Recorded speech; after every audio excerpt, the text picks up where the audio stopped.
Hey everyone, it's Paolo. Okay, so today we are celebrating the one and only Carol Burnett's 90th birthday. Can you believe it?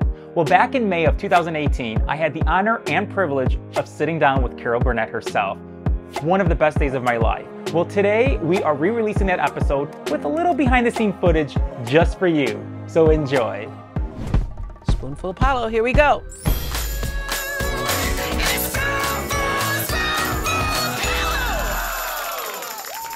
And that's my husband, Patrick. Hi, Patrick.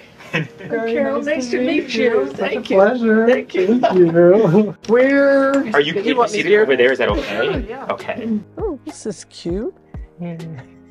Spoonful of Paolo, I love that. Oprah Winfrey always says, when it's someone you really truly love, you save it, keep it real for the camera. Oh, So, nice. yeah. That's right, yeah. It sounds like what you did for the Carol Burnett show. You would always go out there and, ask those questions and you didn't know what you were going to get. Had and no you kept idea. it real. I remember when they first started to talk about my doing that, they said, well, because I didn't want to do, I was nervous about it. I said, what if I don't have a snappy answer?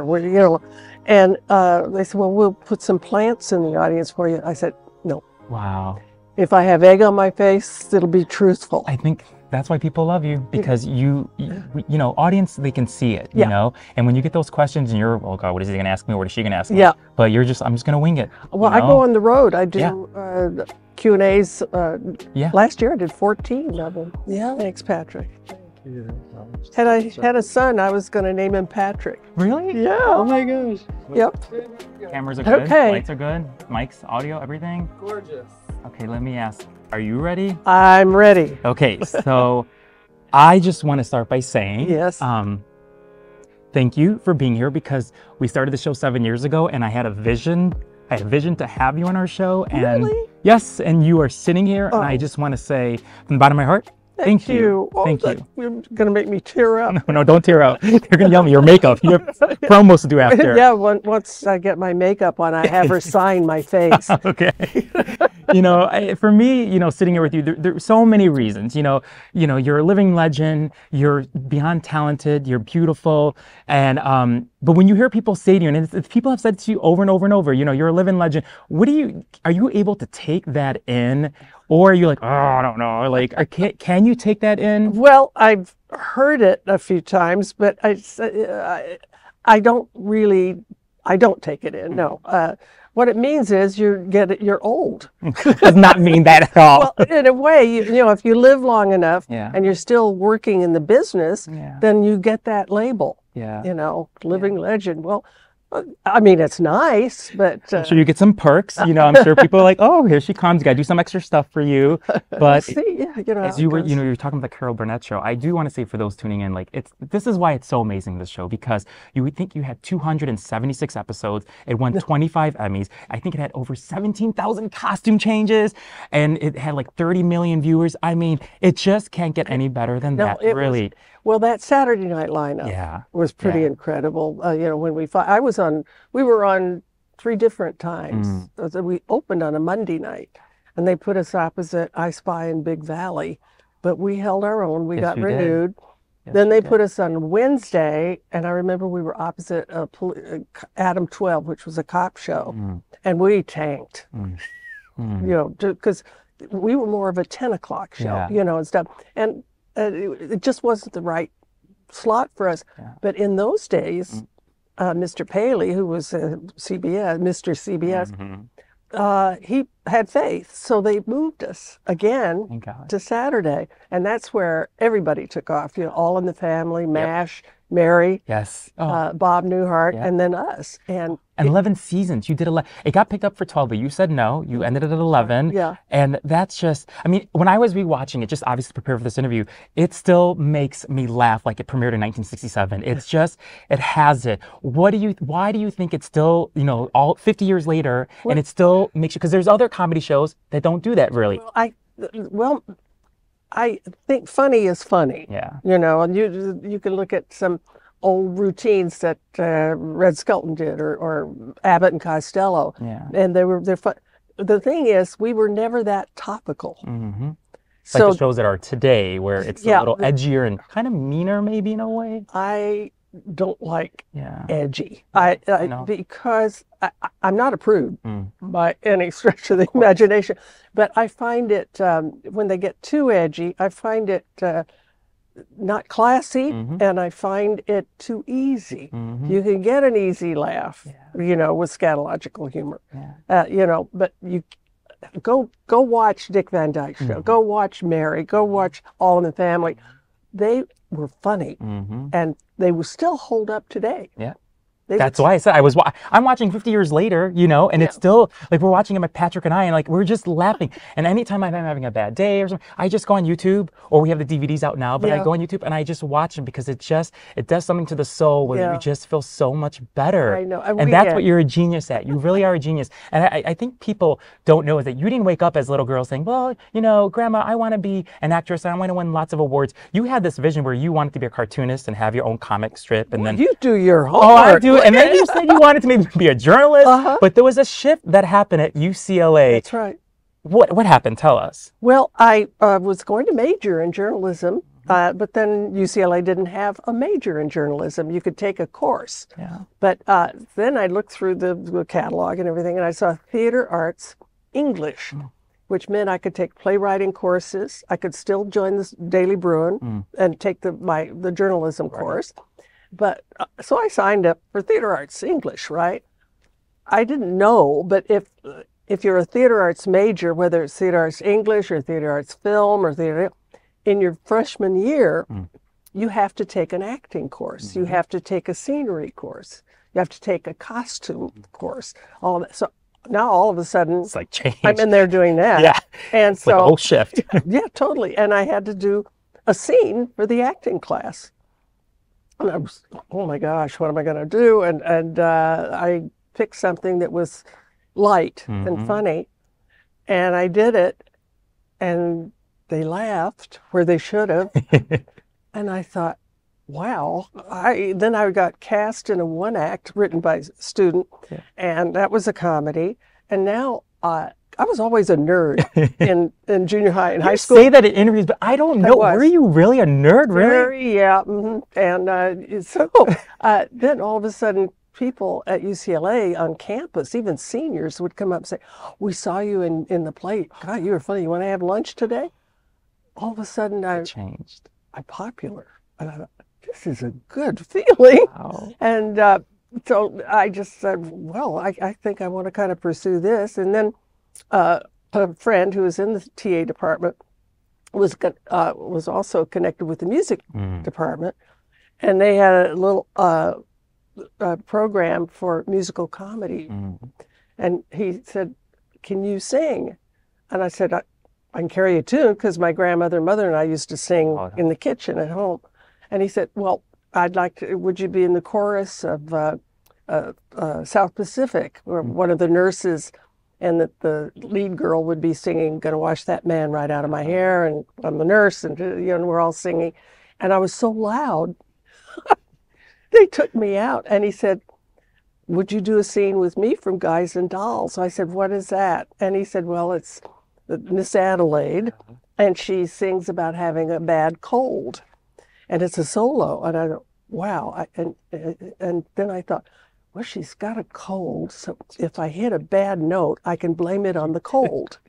that gave me my what I call my Dumbo's feather. So good. Dumbo thought he could only fly when he had that feather. Do you remember that? I remember that. But I've seen it. And then when he lost the feather, I think it was Crows or somebody said, you can fly, just use your, and then he did. So my Dumbo's feather was Adelaide had a cold. And then once I got over that, I could let that cold go and sing other parts. So then music became my love, musical comedy. It's like you had these doors open, and I know that going to UCLA, you said, I remember you saying to yourself, I need to go there. I know that, money, financially, you guys were on welfare. You lived with your grandma. I think you had a Murphy bed that never went up on the wall. That's right. But I remember that envelope, for you, there was an envelope that you received that was addressed to you. There was something in that envelope that really changed the direction. Totally. I wanted to go to UCLA, and my grandmother said, we can't afford it. Are you ready? The tuition was $43. That's how long ago. That's, And it wasn't that I needed to go. I knew I was going to go. I just didn't know how. I saw myself on campus. I could picture it, and I was very calm about it. I thought something I'm going to be able to go. So one morning, our room where we lived in this building, it was right on the lobby, and I would look out the front door and see if they had these little pigeonhole mailboxes to see if we had an envelope in our slot. And this one morning there was, and I went and I got it, and it was addressed to me, typewritten. I opened it up, and there was a $50 bill. To this day, you still don't? I don't know. Because nobody in the neighborhood that had that kind of money. But you know what's amazing is that you took that $50. You could have used it on something else or gave it to your grandma, but you knew what to do with that $50, and you paid for your first, I think it was your first semester at UCLA. I mean, that's how much you knew you needed to go there, because you, like you said, you pictured yourself there. That's she's been getting so many, like even the year after you got another check for a lot of zeros. I think it was $1,000. You told us that you haven't told us who it is. I'm like, people see something in you that it was meant to be where you are today. Wouldn't you say? I guess, it could be coincidences, but I remember a pastor once saying, a coincidence is God's little miracle in which he chooses to remain anonymous. Not a great line. That's really good. And that's what you've been, and because we don't know. I don't know. I mean, I think there's something more to us than just us. I don't know I don't see, God sitting up there in heaven on a throne. Exactly. But I feel there's some sort of energy that you put out and that you get back. When you're sitting at home and you're by yourself and you're watching TV, I mean, can you just say to yourself, at least, like, all these things that you have done and you continue to do, can you take that in? And I'm just grateful. Grateful, that's the word. I am grateful. Because you do know that we love you as much as you love Lucy. Like we look up to you, like you looked up to Lucy at back then, So I'm just glad you have to take it in and say that, wow. Well, I'm very grateful. And it's very nice when I'm getting mail now from 10-year-olds. Gosh, that they knew you from, they're watching. And it's so now when I get into Q&As on the road, instead of just a bunch of silver-haired people they're people from 9 to 90. Wow. And it's, I've told this before, but it's one of my favorite stories. 2 or 3 years ago, I guess I was in Texas. I'm doing a Q&A, and a little boy was in the, and again, it's all random. There are no plants, nothing is pre-planned. Little boy in the second row raised his hand, and I said, hi, I said, what's your name first? What's your name? Andrew. I said, how old are you, Andrew? And he said, 9. And I said, and you know who I am? And there was a pause, and he said, surprisingly, yes. Oh my God, that's so good. The audience screamed. I just, surprisingly, yeah. You're so loved.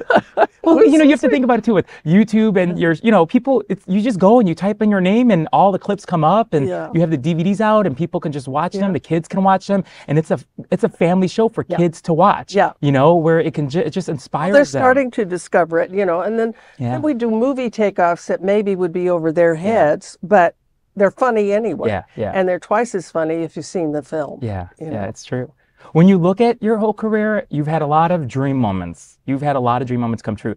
But if you could pick the biggest dream moment for you, what would it be that came true, would you say? Oof. Oh, well, I have to lump the whole 11 years. That was the peak for me.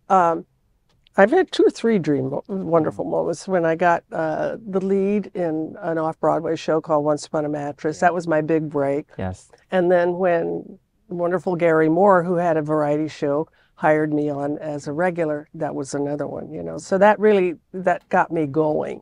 And I really thought I was only going to do Broadway. Not that that's wrong, but, and I never thought that I was a television person. But when I got on the Gary Moore show, every week we'd be different characters. And I liked that. I liked not having to do the same thing night after night after night for you know, and I thought, wait a minute, now I'm doing a Broadway show every week, but it's different. Yeah. I can be different people. And then if there are some people I like doing, we come back and revisit every once in a while. So it was just the best. I mean, gosh, I remember when I was a little girl, my best girlfriend's name was Isla Mae Sills. And we used to go see the movies, and then we'd come home and we would play the movies. We would act them out. So I'd be Betty Grable and she'd be June Haver, and then I'd do Tarzan yell and all of that stuff, you know.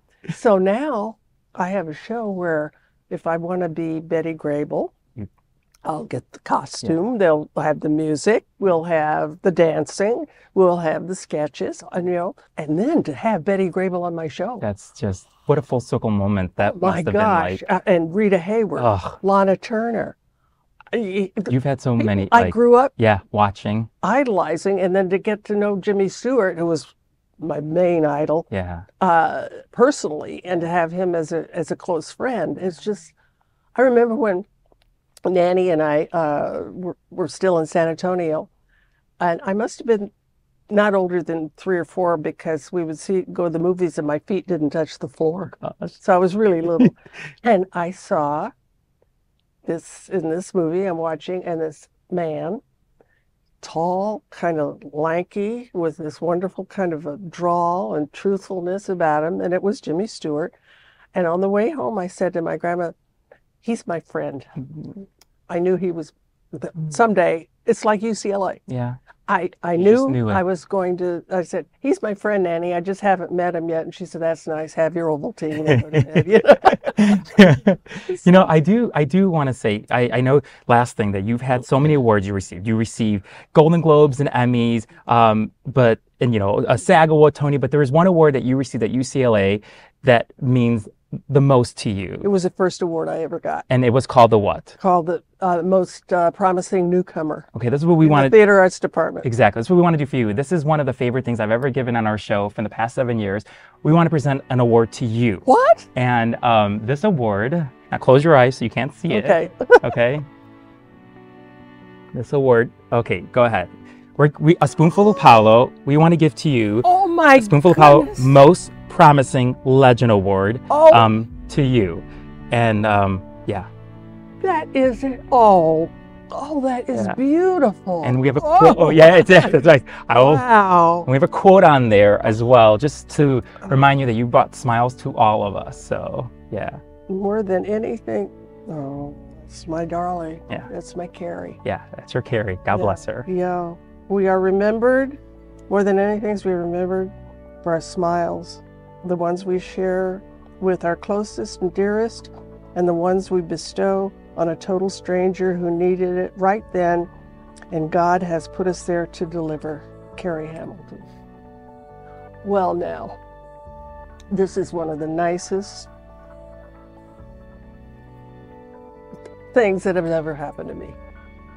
I can't thank you enough. I'm blown away. Wow.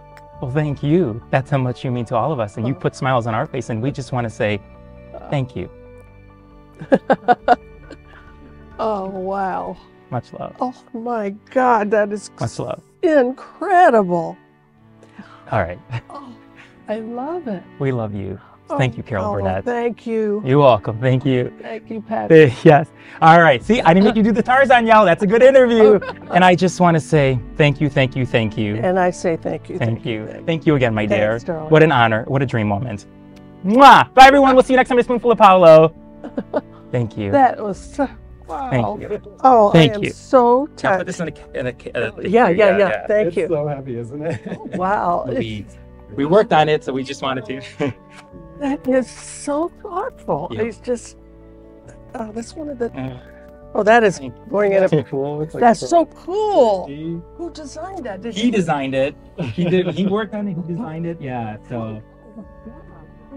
Let's do the picture for me. So we just finished. How'd it go? I feel like I'm crying. I cried a little bit. I mean, you saw, it was just such a dream moment to interview someone that you just love and you admire, and she's here on our show, little web show that we do, just us two. It was just such a beautiful moment. I know, she got really moved, so it was like contagious in this room. Yeah. Ooh, like, wow. You did so good. Oh. You like owned it. You owned it. She had, I mean, her stories are unbelievable. Unbelievable. And I was trying to be like, you know, present, because I'm like, this moment is going to go away. And it just went away. So was I. I was watching and I was taking pictures and I was like, stop taking pictures. Yeah, like, just like, take this in. Yeah, that's exactly what I was doing with her. And it's just, I don't know, it's just, I'm so happy.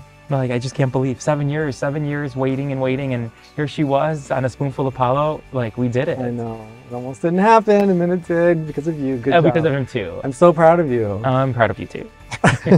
We're gonna go cry now. We have to go cry because it was Carol Burnett. Carol Burnett was on our show. She's a legend. She's an icon. And let me just tell you, for all of you who are just gonna be asking us, she is just such good-hearted, beautiful, kind. Wasn't she kind? Yeah. She was so kind the minute she walked in. From the second she walked in till like, I went to go pee real quick, and then like, okay, I ran because I don't want to see her in the hallway of me. But no, it got bad. I come out of the toilet. I didn't tell you this. I came out of the toilet, and there she was in front of the bathroom. Like, oh my God, like, Carol Burnett, I don't want to meet you here. Like, and then we did this little walk, and we were talking about the show, and that's it. So I am never gonna forget today. Today, April 2nd.